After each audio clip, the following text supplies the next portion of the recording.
1995, we started working on Juniper to build TCP/IP routers.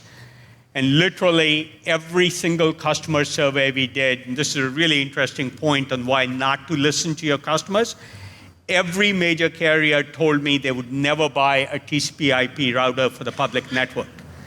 I feel like one of my larger contributions in life has actually been to start Juniper, which became the only pure play TCP/IP router and changed the trajectory of the internet. In fact, Cisco had insisted they'd never do TCP/IP for the public network at high speeds. Somebody told me Juniper was not only your biggest hit in terms of return, but perhaps the biggest return in the history of venture investing. Is that true?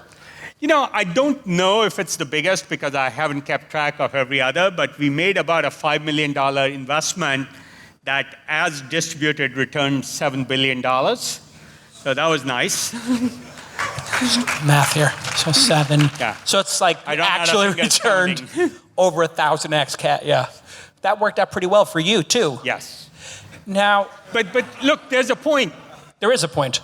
And the point is, we did something we believed in. It was sort of a field of dreams. The world should have TCP/IP. Every major carrier was going with a technology called ATM. And Cisco had bought an ATM company. And we just said the world will be different, and all these big guys have no idea what they're talking about.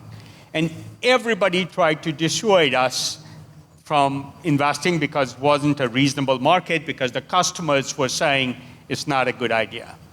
And after you do something on that scale. And the world's a very different place. And that's why I say to entrepreneurs, one entrepreneur can really change trajectories. Pradeep Sindhu, who is the founder of Juniper, changed the trajectory of the internet, I believe. Just like Elon Musk has changed the trajectory of electric cars. Entrepreneurs can make a difference. Larry and Sergey have changed the trajectory of information. And after you hit something that big, why do you keep coming to work every day? I mean, a lot of people after a hit of that magnitude would have hung it up. You seem to double down, go harder, and you started your own firm. You know, so the question is, what do you enjoy in life? I love working on new ideas, high impact, low probability of success ideas that are real risks that nobody else will take. I love to do things that generally wouldn't happen otherwise. And I love assisting entrepreneurs in building their ideas and companies. So one of the things, I've never called myself a venture capitalist. I always said I was a venture assistant. In fact, John Dewey used to get mad at me because I'd say I'm a venture assistant, not a venture capitalist. Because my job is not the money, but to increase the probability of success of an entrepreneur by pushing them to think harder, think about things they're not thinking about, ask questions. And that's a very important function. If you've seen enough of it and seen enough mistakes made, then you want new entrepreneurs to have the benefit of that. Somebody once asked me, like, what makes you a better entrepreneur? I'd say, I've screwed up more often than almost anybody I know, in more ways than anybody I know, because I made so many stupid mistakes that I just hope I don't have to repeat them, and I can help an entrepreneur avoid some of them. Hey everybody, you know how much I love Wistia. You know how much I love having control of my videos and how they're presented, and the ability to grow our mailing list at This Week in Startups. So when you go to thisweekinstartups.com, you're going to see we use a product called Wistia, W-I-S-T-I-A, wistia.com. Go to wistia.com/twist, and you'll get a free account, and you'll start hosting videos in minutes.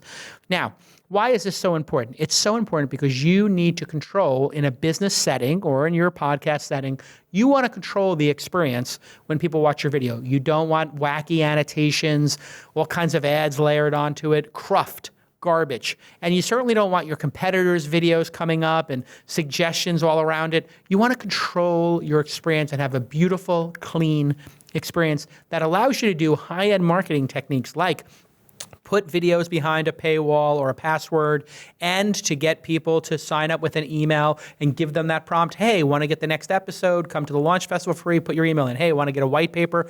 They have over 330,000 using Wistia now. When they started on This Week in Startups, just like 2 or 3 years ago, they only had 50,000. So this company is growing amazingly. I mean, I wish I could be an investor in it.